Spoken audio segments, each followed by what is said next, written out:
This week's video, or today's video, Wednesday's video last, it's done really well. Quite impressed actually. And so thank you for all you new subscribers that have subscribed. And if you haven't subscribed and you were watching Wednesday and you're watching today, give it a go, because I live more clearly as other vloggers live on a narrowboat, but I have a different way of looking at stuff, and that's partly due to age, it's partly due to experience of what I've done beforehand. And I'm having some boaters lunch, a late boaters lunch, which is tomato soup, cup of tea, Sainsbury's Red Label. So this week, one of the comments on this week's thing was I am whimsical. I don't mind being called whimsical. There's a few other names I've been called in the past. Whimsical isn't one of them, but I like whimsical. And you want some more whimsical stuff? Well, here it is. There's a whole, however long it's going to be, of whimsical meanness, doing what I do, talking about why I created myself a bit of a hard time last year and the benefits of doing so. Run the intro.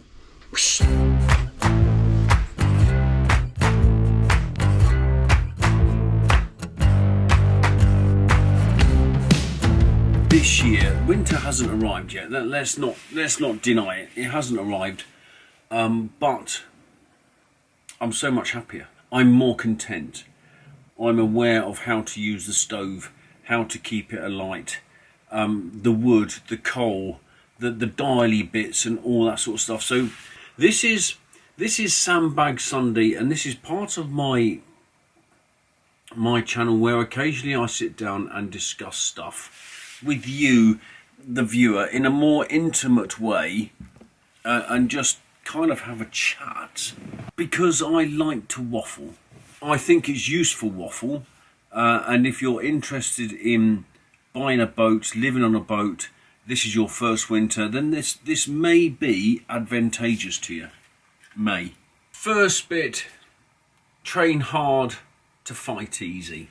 I can remember various exercises I've done which are far harder than being on ops, just ridiculously harder.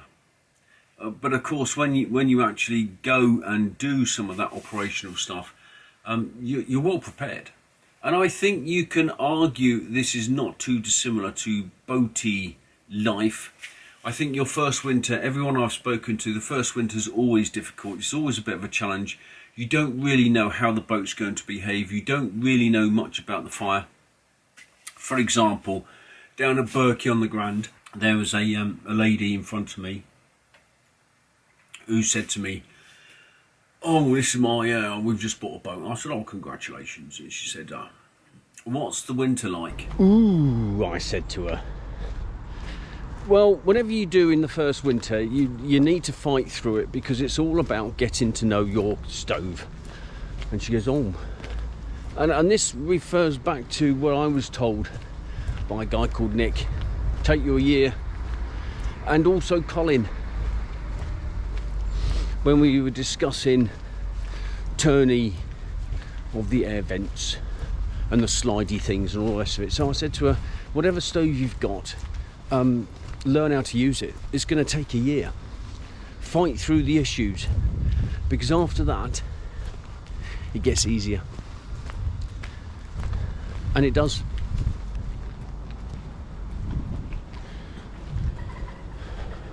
Wonder if he's an artist. But whoever did that, like it. Where you get your coal from, where you get your wood from. But if you're going to continuously cruise, you have to be that stage ahead all the time. Certainly I understand the first winter why people say, "Oh, I'm just going to go in a marina. It's just so much easier." And that is probably a good thing. I didn't do it, I wanted to do the hard thing. I think if we were talking military language, there's something called a mission verb, and the mission verb is understand.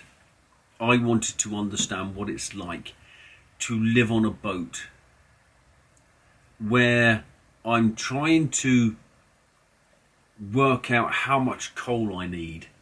I'm going to see how long I can last with 15 bags of coals, was pretty much my thought process.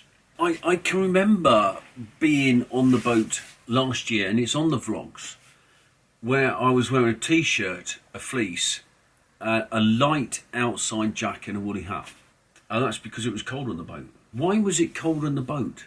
Well, the side hatches, the front door, the back door, the side hatches, let's discuss those for starters. The wind used to howl through those hatches. So much so in a particularly cold snap, ice on the inside of the window. It was bitter, compounded the fact that I couldn't make that fire go. It was always going out if I was using wood because it was burning too quickly. The coal, I just didn't understand coal, and I didn't understand the wiggly and the turny knobby and the slidey things. Just didn't get it. And it doesn't matter who told me, well, you need to do this. Well, have you got a salamander hobbit? Well, no, I've got a morsel squirrel. So every stove, regardless if you've got the same brand, I'm told, is slightly different because it has its own quirkiness. More so squirrels, for example, much bigger, provide more heat, but then you've got to have a lot more coal to generate the heat inside the box. Dan's got himself a new boat, look.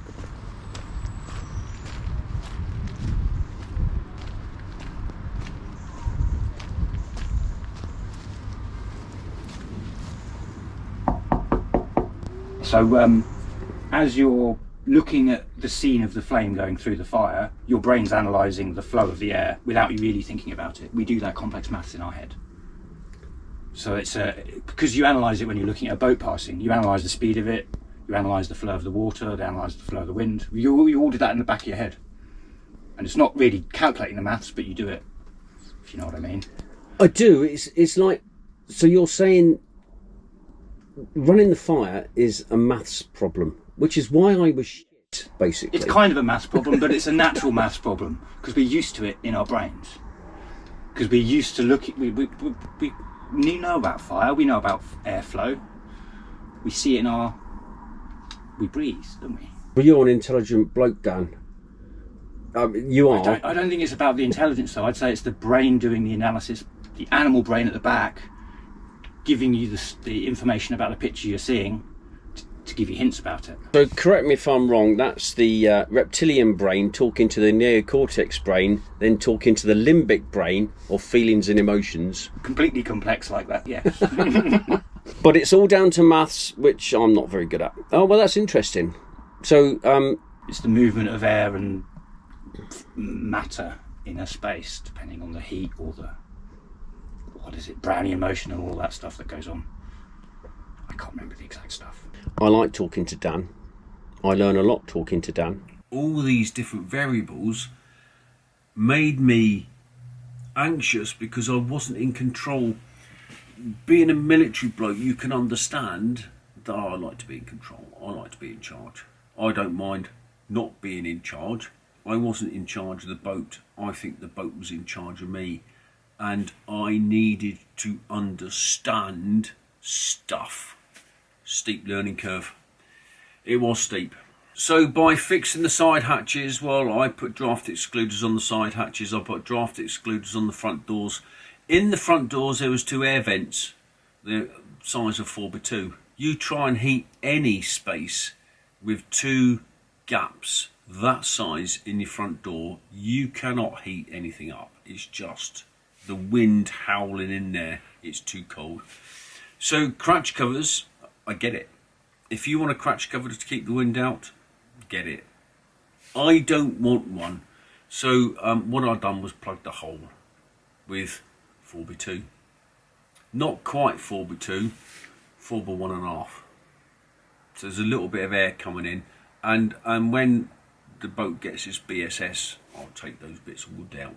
So it's an air vent again. Yes, so draft excluders, they made a difference.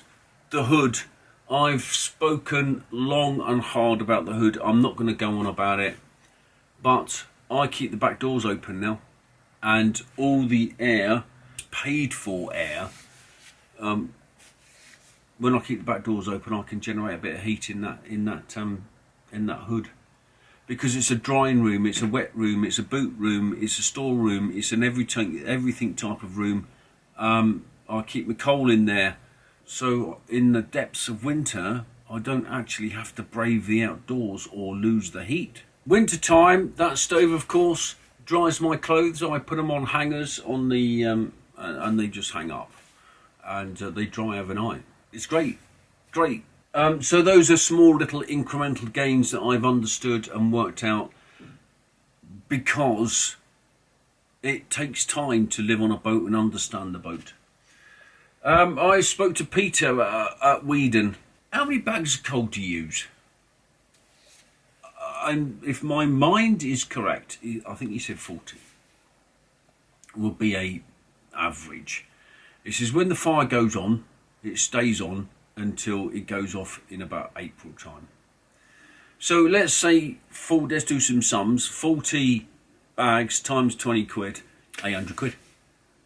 Is that a good amount of money? Is that equitable to home? I get the comparison, you know, how big your home is and all that sort of stuff. I get all of that. I perhaps used 20 bags of coal. I still had 4 bags left after the winter season. That lasted me until about February, maybe March. I probably bought another couple of bags here and there. So I would say 20 bags of coal is what I used. £400. I think that's very cheap for 6 months worth of fuel. Bearing in mind, I think I wasted a lot of that because I didn't know how to use a gas fire, because I didn't know how to use a stove. But at the same time, I didn't light it enough. So this year's going to be a little bit of a trial and error. I would say I'll be using up to 30 bags of coal, which is 600 quid. So that's £100 a month heating my home. I think that's quite cheap. But without that chat with Peter, for me to contrast and compare, I don't think I would be any the wiser. The Jenny, that makes a lot of difference. And preparation, I missed that last year. I didn't know what to do with regards to that. I didn't know whether I needed a Jenny or not. Best thing I bought, other than the pram hood, makes a lot of difference. Doesn't matter what winter throws at me, I can put the Jenny on and I've got electricity. I can use the washing machine. I can heat the water. The Jenny can cope with it. I lent it to Rob from Serafina. He likes it, probably going to get one himself because it's quiet. It has the power to do what he requires on his boat too. This is the unknown unknowns when you don't understand about the stove. I spoke to Colin. When you get to understand the difference of a quarter of a turn, you've got it nailed. Okay. I turn mine up when it's fully closed off. I turn it back 1 3/4 turns because it allows the coal to last that little bit longer, maybe an extra half hour, 40 minutes. It burns that little bit slower, not so hot. Have I nailed it? No, not yet, because what happens at 1 1/2 turns? What happens at 1 1/4 turns? What is the optimum opening? I'm almost there. I understand the added value of a quarter turn of that air vent. Amanda, well, I met Amanda probably this time last year, and we were travelling through Hemel and onto Berkey. I spent 8-10 weeks with her. It went so quickly that time. It was just fantastic. And she told me, because I was struggling and I was asking her about this, and she said, "Oh, close off the cabin, close the doors." She closed the curtains, and she said, "I heat the cabin up, and then I open the curtains, and then the place is warm." That didn't feel right, so I dismissed it. Stupid of me to dismiss it. I know I've spoken about this before, but I tried it in March earlier this year when we were still on the old, when it was still cold, and it works a treat. Absolutely works a treat. heat the cabin up. Once the cabin's heated up, open the doors, the rest of the boat heats up, but the cabin space doesn't get cold. Debbie and Roger passed by earlier last week, and they said, oh, we tried that, and absolutely, it works. It's a treat. Gift, as they say. Here he is, look. Man of the moment. Hello, Captain. How you doing? What's up, what's up? Hey, mate, that I have to say, Christian. He's a beast. I can remember talking to Christian when we got that winter fuel allowance, last year's winter fuel allowance. We only got it about 6 weeks ago. He was cock-a-hoop. He was, I'm rich. I've got 600 quid. Fantastic. He said, let's go out for a meal. I said, no. Yeah, I said, we can go out for a meal, but I'll pay. He said, no, I must pay. Okay. So we went to Wetherspoons, and I said to him, have you got the app? Would you need an app? I said, yes, mate, yeah. So I ordered on the app, and then halfway through the meal, he says, have you paid for this? I said, yes, mate. He was a bit cross, but I wasn't going to allow Christian to treat me to a meal. With winter coming up and all the rest of it. For him, it was a game changer having that extra 600 quid. For me, it bought me a Jenny. But I understand what it's like for those people who are less fortunate to live on what is known as a cold boat. And I can offer advice now because I know what it's like. I know what I've done. I know how I survived.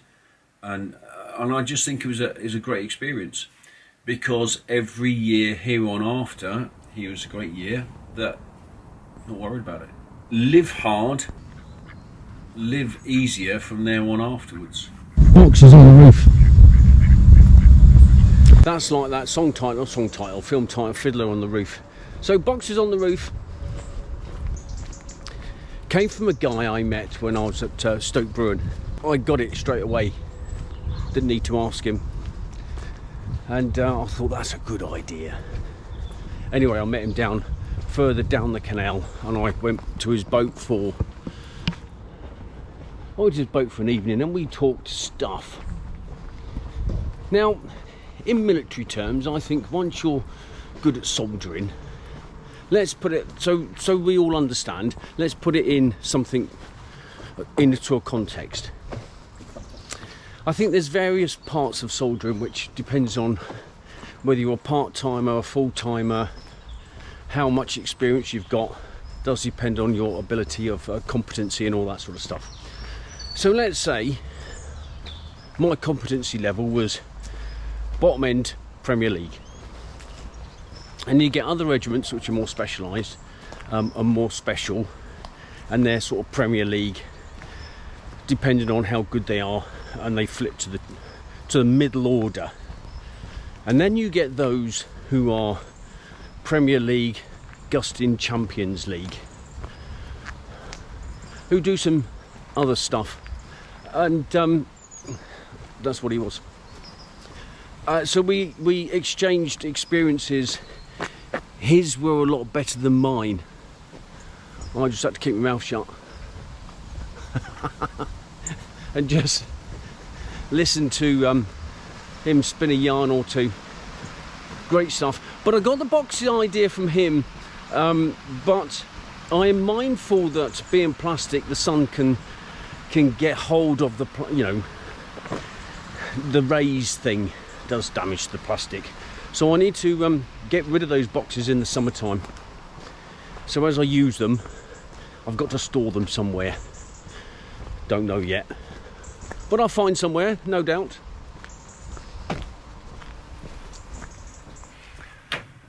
Coming to the end of the video, I just want to say thank you. Thank you to you, the viewer, and thank those, because I've had a sliding doors moment, a few moments really, because without doing this YouTubey type channel, I wouldn't have met some of the people that I've met. And I've rekindled relationships from people from school, from many moons ago in the regiment, all sorts of stuff. But more importantly, since I've been on the canal this time last year, I didn't know many people. There was John and Carrie, there was long-haired Dan as opposed to sweary Dan, and also Amanda. But since then I've met Lloyd at Christmas time. There's Alan that does the BSS safety examinations. Janine, Sweary Dan, Rob, and still building a boat, James. Christian, Glenn, Nick, Mark, Mel, John, Richard, Russell, Paul, Andy, Gav, Sean, Jack, Tony, who joined me early on in my journey, Susanna, Kev and Emma, Colin and Elaine, Mark and Wendy, who fed me at Braunston when I was there getting my hood fixed. I'm surprised at the amount of people I've met, and all those people that have stopped me on the towpath to say hello, all those people who have peeped the horn and stopped me or stopped to have a chat whilst they're on the boat. I think it's great. Knocked on the door and said, hello Chris, how are you? All that sort of stuff. But there's someone who has been responsible for my merch. Blynn, she was a subscriber. She got in touch with me and she said, you know, we could just got chatting about various bits and bobs, and she mentioned merch, and she would help me design a merchandise line. She was a graphic designer. She did the homework of going out to different organisations and resourcing and who can deliver the best job that they can. And well, she's found a company that are eco-friendly. They have responsibly sourced cotton. They have a quality that I'm happy to endorse, so that if you are in a position that you want to support me by buying some merch, that I think you'll be pleased with the product, and that's down to Blynn, and she's also assisting me in the website. So I just want to put it on camera, on record. Thanks. It's been a great help. But so there we go. Thank you for all of those that have watched today. And if you've lasted this long, thank you very much. It's generally not this long. I'm trying to keep it short.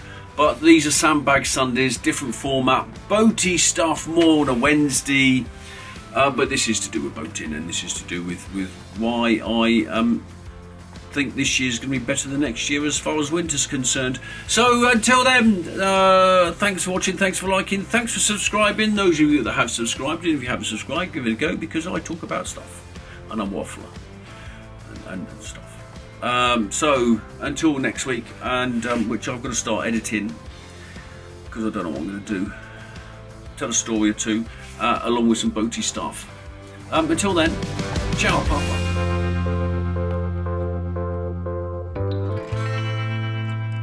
The flame licking the piece of wood. Lovely. And it's over 200 degrees in that fire thing. Love it. Love it. I've got the wood squared. I'm going to have to go for a walk because it's too hot in here. What a difference to last year. Oh. Later.